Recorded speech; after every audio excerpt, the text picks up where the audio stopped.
Hello mga ka-amazing! Og mo din siyang sumpay sa mong video sa among pagpadulong sa Siargao Island with my guest Bangkong family from Malitbug, Bukidnon.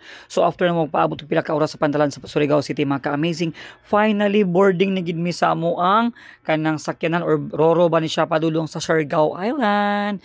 And super excited jud kayo ang tanan in spite sa nahitabo nga pagka-delayed. So pasaka na mi sa amo ang sakyan nga Everesto ba ni siya Roro something.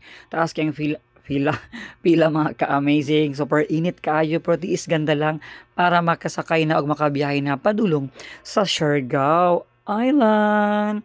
So akong gibidyuhan ang mga palibot sa maong pantalan o samtang pasulod mi dinhi grabe ka traffic kay daghan jud kayong mga guest ug mga passengers aning panahona.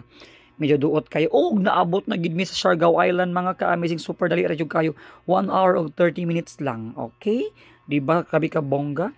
So panaog na ako ang mga guest akong ipaabot sa gawas kay para magdungan mi og padulong sa exit area kay nagpaabot ito ang amuang service nga multi-cab.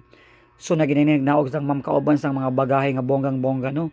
Kay Siargao biya dapat hangag outfit with Ma'am Ria ang nag-book sa kuha.